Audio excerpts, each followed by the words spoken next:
तिनका फाड़ दिया, ये छोटा सा तिनका, ये मैंने इसका हिस्सा किया है, लेकिन इसको हम भिन्न नहीं कहेंगे, क्योंकि भिन्न की परिभाषा होती है किसी भी चीज के बराबर हिस्से। ये बराबर हिस्सा है क्या? नहीं है। ये छोटा और बड़ा है तो इसे भिन्न नहीं कहेंगे। एक बच्चे क्या करते हैं, किसी भी चीज के हिस्से कर दिए तो उसे हमने भिन्न कह दिया, लेकिन ऐसा नहीं है। आपको याद रखना पड़ेगा किसी भी चीज के बराबर हिस्से। इस कागज को मैंने ठीक बीच से मोड़ा और इसके दो हिस्से कर दिए। अब एक चीज के बिल्कुल बराबर के दो हिस्से हो गए। कितने हिस्से हो गए? दो हिस्से। तो इस प्रकार जो हिस्सा हम करते हैं उसमें से किसी एक भाग को बोलते हैं भिन्न।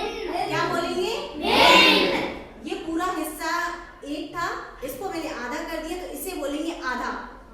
आधा को लिखते हैं 1/2। कैसे लिखते हैं? 1/2। ये पूरा एक था, ये देखिए, और इसको मैंने ठीक बीच से काट दिया तो ये हो गया आधा। तो इस हिस्से को बताएंगे ये एक हिस्सा है, कुल हिस्से इसके दो हैं, तो इस हिस्से को हम लिखेंगे 1/2। ठीक है। अब देखिए इसको ठीक बराबर, भिन्न का मतलब होता है किसी भी चीज के बराबर हिस्से, जरा भी छोटा बड़ा नहीं, बिल्कुल बराबर। तो इसे हमने क्या कर दिया, बिल्कुल बराबर से नाप के और 4 हिस्से कर दिए। कितने हिस्से कर दिए?